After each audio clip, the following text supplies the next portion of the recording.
Welcome students. See, in the previous video we have discussed about the unit number 4 and we have finished that unit, spectroscopy unit 4 we have finished. So in today's video we will start the unit number 3. The unit number 3 is application of NMR spectroscopy. This unit we are going to start from today.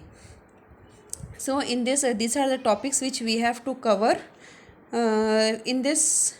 You can see that topics which I made tick mark, that topic is asked in the exam, and also I have written the marks also in front of each topic. So this topics we are going to cover in our coming videos. Okay. So this topic, see this topic I made tick mark and marks also I have written here. So in today's video we'll start with this topic, that is FT-NMR and advantages of FT-NMR. Okay, let's start with the topic. Now what is FT? FT is the Fourier transformation. See, Fourier, only this part I am talking about, only this part, that is Fourier transformation. It is the formula. Fourier transformation means it is the formula which converts the signal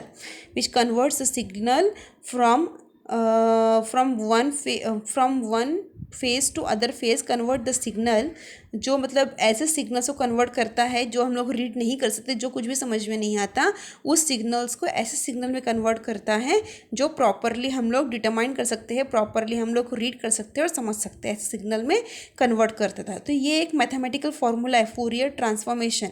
ये एक mathematical formula है जो convert करता है ऐसे signal को जो बिल्कुल भी समझ में नहीं आते, उसको एक प्रॉपर सिग्नल में कन्वर्ट करता है, जो अच्छी तरह से स्टडी कर सकते हैं हम लोग. तो ये एक मैथमेटिकल फार्मूला, लेकिन ये पूरा जो है FT-NMR ये मेथड है. इस मेथड से हम लोग सैंपल की स्टडी करते हैं. ठीक है, हम लोग पढ़ते हैं किस तरह स्टडी करेंगे हम सैंपल की, वो पढ़ते हैं. ये एक NMR का टाइप ही है, NMR स्पेक्ट्रोस्कोपी है. NMR स्पेक्ट्रोस्कोपी का एक टाइप है FT-NMR. ठीक है, अब देखते क्या करना है हमको. इसमें क्या करना है, हमको एक सैंपल लेना है, एक सैंपल, और वो सैंपल भी बहुत कम क्वांटिटी में, बहुत कम क्वांटिटी लेनी है सैंपल की भी. और उस सैंपल के ऊपर, सपोज सैंपल ले लिया हमने, इस सैंपल के ऊपर हमें रेडिएशन बॉम्बार्ड करने हैं, और जो रेडिएशन बॉम्बार्ड करने हैं हमको, वो रेडिएशन बहुत ज़्यादा हाई फ्रीक्वेंसी के रहेंगे. ठीक है, बहुत ज़्यादा हाई फ्रीक्वेंसी के रहेंगे. और टाइम पीरियड क्या रहेगा रेडिएशन बॉम्बार्डमेंट का? टाइम पीरियड 2 to 10 माइक्रोसेकेंड रहेगा. मतलब बहुत कम टाइम में हमें इस सैंपल को बॉम्बार्ड करना है, और वो भी बहुत हाई फ्रीक्वेंसी के साथ. तो उसके बाद क्या होगा, जितने भी इस सैंपल में हाइड्रोजन एटम प्रेजेंट है, ये सैंपल जिस भी कंपाउंड का है, उस कंपाउंड के अंदर हाइड्रोजन एटम प्रेजेंट रहेंगे, तो वो सारे हाइड्रोजन एटम ग्राउंड स्टेट से जंप करेंगे एक्साइटेड स्टेट में. मतलब ग्राउंड स्टेट से जंप करेंगे एक्साइटेड स्टेट में. तो फिर इस NMR स्पेक्ट्रोस्कोपी में क्या होता है, ग्राउंड स्टेट को बोलते हैं अल्फा स्टेट और एक्साइटेड स्टेट को बोलते हैं बीटा स्टेट. क्यों बोलते हैं इसको?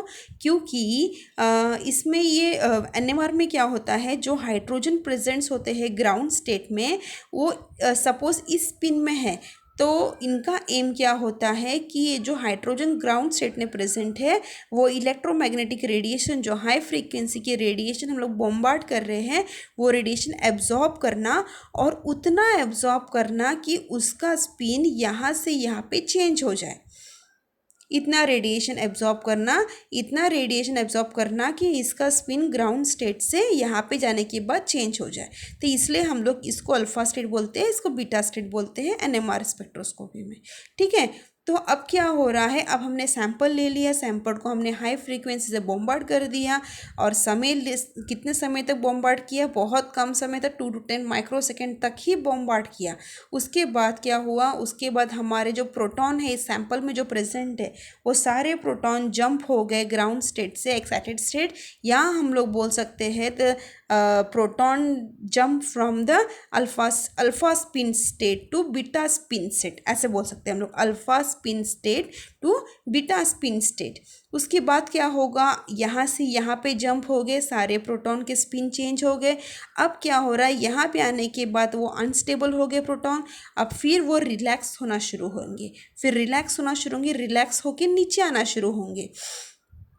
तो वो रेडिएशन एमिट करेंगे। ठीक है, यहाँ से यहाँ पे आना शुरू करेंगे तो वो रेडिएशन एमिट करेंगे और ठीक है, और फिर वो रेडिएशन हम डिटेक्ट करेंगे। सबसे मेन बात कि जब यहाँ से प्रोटॉन यहाँ पे जाएंगे तो यहाँ पे तो बहुत सारे प्रोटॉन्स रहेंगे, टाइप टाइप के प्रोटॉन्स रहेंगे। तो सब टाइप के प्रोटॉन अलग अलग फ्रीक्वेंसी एब्जॉर्ब करेंगे। कोई प्रोटॉन CH3 के पास है, कोई प्रोटॉन बेंजीन के पास है, कोई प्रोटॉन CH2 के पास है। ये अलग अलग टाइप्स के प्रोटॉन्स होते हैं ना, तो सारे टाइप अलग अलग टाइप के प्रोटॉन्स जो है वो अलग अलग फ्रीक्वेंसी एब्जॉर्ब करते हैं। ठीक है, हम लोग पढ़ेंगे स्टेप बाय स्टेप तो और समझ में आ जाएगा। ठीक है, सबसे पहले हमने लिया है, मैंने एकदम शॉर्ट फॉर्म में इसको एक टेबल बना के दिया है, ये बहुत ईजी होगा समझने के लिए। सबसे पहले मैं हाई फ्रीक्वेंसी रेडिएशन लेनी है, हाई फ्रीक्वेंसी पल्स लेना है। इस मेथड को पल्स इंड्यूस NMR भी बोलते हैं। क्यों बोलते हैं पल्स इंड्यूस? क्योंकि हमको इसमें पल्स को बॉम्बार्ड करना पड़ता है। पल्स मतलब रेडिएशन, पल्स को इंड्यूस करना पड़ता है, मतलब पल्स को बॉम्बार्ड करना पड़ता है, इसलिए हम लोग इसको पल्स इंड्यूस NMR भी बोलते हैं। तो ठीक है, स्टार्ट करते हैं हम लोग। इसमें हम लोग को हाई फ्रीक्वेंसी रेडिएशन यूज़ करना है। ठीक है, हाई फ्रीक्वेंसी रेडिएशन यूज़ करना है और वो फ्रीक्वेंसी हमें इतने समय के लिए यूज़ करना है। इतने समय के लिए यूज़ करने के बाद जो सैंपल के अंदर प्रोटॉन रहेगा, all proton excited at once, जितने प्रोटॉन प्रेजेंट है सैंपल के ऊपर, after bombardment of high frequency for this much time, all protons excited, सब एक बार में एक समय पर ही सब लोग जंप कर जाएंगे अल्फा से बीटा स्टेट पे, एक्साइटेड एट वंस। और जो रेडिएशन हम लोग यूज़ कर रही है हाई फ्रीक्वेंसी की, वो कितना 90 मेगाहर्ट्ज़ की रहेगी। 90 मेगाहर्ट्ज़ फ्रीक्वेंसी है इस रेडिएशन की, फ्रीक्वेंसी है रेडिएशन की 90 मेगाहर्ट्ज़। ठीक है, इसकी फ्रीक्वेंसी यूज़ करनी है। Contain all the frequency. अब 90 मेगाहर्ट्ज़ फ्रीक्वेंसी अगर हम लोग फ्रीक्वेंसी दे रहे हैं सैंपल को, तो इसका मतलब क्या होगा? 90 मेगाहर्ट्ज़ फ्रीक्वेंसी का मतलब सपोज ये है 90 मेगाहर्ट्ज़ फ्रीक्वेंसी, ये है 90 मेगाहर्ट्ज़ फ्रीक्वेंसी। ठीक है, ये है 90 मेगाहर्ट्ज़। तो 90 मेगाहर्ट्ज़ फ्रीक्वेंसी देने के लिए यहाँ तक स्टार्टिंग से पूरी फ्रीक्वेंसी हम लोग दे रहे हैं। तो ये सपोज ये है 90 मेगाहर्ट्ज़, मतलब स्टार्टिंग से सारे 0 से लेकर 90 तक पूरी फ्रीक्वेंसी सप्लाई हो रही है।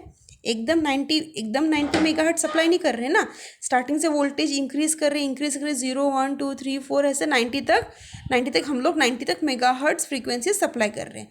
तो इसमें क्या होगा, सपोज इस सैंपल के अंदर अलग अलग टाइप के प्रोटॉन्स प्रेजेंस होंगे, अलग अलग टाइप के प्रोटॉन प्रेजेंट होंगे। अलग अलग टाइप प्रोटॉन मतलब कोई प्रोटॉन बेंजीन को अटैच है, कोई प्रोटॉन CH3 को अटैच है, कोई प्रोटॉन कोई किसी फंक्शनल ग्रुप को अटैच है, तो वो अलग अलग प्रोटॉन्स हो गए। तो ये सारे अलग अलग प्रोटॉन्स जो है वो अलग अलग फ्रीक्वेंसी पे एब्जॉर्ब करते हैं। तो हम लोग तो फ्रीक्वेंसी यहाँ से पूरी यहाँ तक सप्लाई कर रहे हैं। इसका मतलब जो भी प्रोटॉन, कोई प्रोटॉन CH3 वाला होगा, कोई प्रोटॉन किसी फंक्शनल ग्रुप का होगा, तो किसी की कम फ्रीक्वेंसी किसी ज़्यादा फ्रीक्वेंसी ऐसी हो, तो सारे प्रोटॉन्स एब्जॉर्ब कर करके सारे प्रोटॉन्स अलग अलग फ्रीक्वेंसी पे एब्जॉर्ब करना शुरू करेंगे और एक साथ ही सारे के सारे जंप हो जाएंगे एक साथ, क्योंकि ये बहुत फास्ट प्रोसीजर है, बहुत फास्ट बॉम्बार्ड, कम समय के लिए बॉम्बार्ड और बहुत फास्ट, सब हर चीज़ बहुत फास्ट चलता है। इसीलिए all proton excited at once, एक साथ सब जंप कर जाते हैं। फ्रीक्वेंसी लग रही है 90 मेगाहर्ट्ज़, कंटेन ऑल फ्रीक्वेंसी, इसके अंदर सारी फ्रीक्वेंसीज है। All excited proton start relaxing, वहाँ एक्साइटेड स्टेट में पहुँचने के बाद, बीटा स्टेट में पहुँचने के बाद सारे प्रोटॉन रिलैक्स करना शुरू करते हैं। रिलैक्स करने के बाद क्या होगा, ईच प्रोटॉन एमिट रेडिएशन, हर एक प्रोटॉन रेडिएशन एमिट करना शुरू करेगा। हर एक प्रोटॉन अपना अपना रेडिएशन, अलग अलग फ्रीक्वेंसी का रेडिएशन एमिट करना शुरू करेगा। Many different frequencies emitted at a time, अलग अलग फ्रीक्वेंसी की रेडिएशन एमिट होगी एक ही समय पर। फ्री इंड्यूस्ड डीके, तो ये इसको बोलेंगे FID, free induction decay. Free induction decay मतलब relaxation of proton and liberation of radiations of different frequency. इसी प्रोसीजर को बोलते हैं FID। FID is supreme. अब जब हम लोग FID, अब देखो रिलैक्सेशन होने के बाद जो लिबरेशन हो रही है, वो लिबरेशन हो रही है, रेडिएशन वो अलग अलग फ्रीक्वेंसी की हो रही है। तो जब हम लोग FID प्लॉट करेंगे, इसका इसी प्रोसीजर को बोलते हैं FID। अगर और हम लोग इसका जब ग्राफ प्लॉट करेंगे, FID का ग्राफ, तो वो FID is supreme posable combination of all. तो FID का ग्राफ ऐसा मिलेगा हमको। ये हो गया हमारा FID का ग्राफ। इसमें जितने भी प्रोटॉन थे अलग अलग फ्रीक्वेंसी के रेडिएशन एमिट करेंगे और वो सारे एक में एक ओवरलैप हो जाएंगे, सारे एक में। तो हम लोग इस FID से, ये जो हमें कंबाइंड FID मिला है, इस ग्राफ से हम लोग डिस्टिंग्विश नहीं कर सकते कि कौन से प्रोटॉन CH3 के हैं, कौन से प्रोटॉन बेंजीन के हैं, कौन से प्रोटॉन फंक्शनल ग्रुप के हैं। अलग अलग प्रोटॉन को डिस्टिंग्विश नहीं कर सकते इस कंबाइंड FID ग्राफ से। तो हम तो क्या होगा उसके बाद, ये जो हमें मिलेगा ये सब ओवरलैप सुप्रीम पोज हो गए एक के ऊपर एक के ऊपर। तो इससे हमें कुछ भी समझ में नहीं आएगा, इसलिए इसको कन्वर्ट करते हैं मैथमेटिकल फार्मूला लगा के, ऐसे सिग्नल में कन्वर्ट करते हैं। इस FID को कन्वर्ट करते हैं ऐसे सिग्नल में by using the mathematical formula, और उस मैथमेटिकल फार्मूला को बोलते हैं फूरियर ट्रांसफॉर्मेशन। ठीक है, फूरियर ट्रांसफॉर्मेशन ये एक मेथड है, इससे कन्वर्ट करते हैं इस FID को इस फॉर्म में। अब इस फॉर्म से हमें बराबर समझ में आ जाएगा कि कौन से प्रोटॉन किसके हैं और कौन से प्रोटॉन किसके हैं, क्योंकि बराबर फ्रीक्वेंसी अलग अलग फ्रीक्वेंसी पे दिखेंगे तो अलग अलग फ्रीक्वेंसी से समझ में आ जाएंगे। तो ये सपोज हमारे पास एक एग्जाम्पल है, ठीक है। ये सपोज हमारे पास एक ये देखो, और नीचे क्या पॉइंट लिखा है, एक तो FID जो मिलता है वो supreme posable combination of all emitted frequency, वो सब सुप्रीम पोज रहता है, supreme pose combination of all emitted frequency. और वो जो मिलता है हमको FID जो ग्राफ मिलता है बहुत ही कॉम्प्लेक्स होता है, ये बहुत ही कॉम्प्लेक्स होता है, उसको स्टडी करना इट्स वेरी डिफ़िकल्ट। तो फिर उसको हम लोग क्या करेंगे, उस FID को रिजॉल्व करेंगे यूजिंग फूरियर ट्रांसफॉर्मेशन। ये मैथमेटिकल फार्मूला है, उसको रिजॉल्व करेंगे यूजिंग दिस फार्मूला। तो हम लोग सपोज एग्जांपल ले लेते हैं, इसका एग्जांपल ले लिया हमने। ये एक फिनाइल ग्रुप है, इसमें CH2, ये एसीटोन, फिनाइल एसीटोन, ये एक फिनाइल ग्रुप है, ये एसीटोन ग्रुप है। अब इसमें इस कंपाउंड में अलग अलग टाइप के प्रोटॉन प्रेजेंट है, ये अलग टाइप के प्रोटॉन्स है, ये सारे एक ही टाइप के प्रोटॉन्स हैं। ये दोनों प्रोटॉन अलग अलग है, ये प्रोटॉन अलग अलग है, क्योंकि ये CH3 ये CO को अटैच है। ये सारे प्रोटॉन्स अलग अलग टाइप के प्रोटॉन्स हैं। तो सपोज इस प्रोटॉन का हमें ऐसे मिलता है स्पेक्ट्रा, ऐसे पल्स मिलते हैं, इस प्रोटॉन के पल्स ऐसे मिलते हैं, इस प्रोटॉन के पल्स ऐसे मिलते हैं। तो ये FID में तो सारे ये तीनों का तीनों एक के ऊपर सुप्रीम पोज होकर ऐसे मिलता है, तो इसे समझ में नहीं आएगा सुप्रीम पोज होने की वजह से। तो हम लोग इसको कन्वर्ट करते हैं इस फॉर्म में। अब इस फॉर्म में बराबर समझ में आ जाएगा कि इस फ्रीक्वेंसी के ऊपर 5 प्रोटॉन्स मिले, इस फ्रीक्वेंसी के ऊपर 2 प्रोटॉन्स मिले, इस फ्रीक्वेंसी के ऊपर 3 प्रोटॉन्स है। मतलब समझ में आ जाएगा कि ये किसके प्रोटॉन है। 2 प्रोटॉन है मतलब CH2 ग्रुप होगा, 3 प्रोटॉन है मतलब CH3 ग्रुप होगा, और फ्रीक्वेंसी के हिसाब से हम लोग डिस्टिंग्विश कर लेते हैं। और फिर ये जो ग्राफ मिलेगा, ये फार्मूला लगाने के बाद हमको एट लास्ट जो ग्राफ मिलेगा वो ये ग्राफ रहेगा। इससे हम लोग सैम्पल के बारे में हर स्टडी कर सकते हैं कि उसके अंदर कितने प्रोटॉन्स प्रेजेंट है, और हर अलग अलग फ्रीक्वेंसी पे। उससे हमें स्ट्रक्चर डिटरमाइन कर सकते हैं सैम्पल के अंदर का, किसका सैम्पल है और सैम्पल का स्ट्रक्चर कौन सा है, कौन सा सैम्पल है, ये भी डिटरमाइन कर सकते हैं बाय द NMR स्टडी। तो ये NMR का एक टाइप ही है, FT-NMR, ये एक टाइप ही है NMR स्टडी का।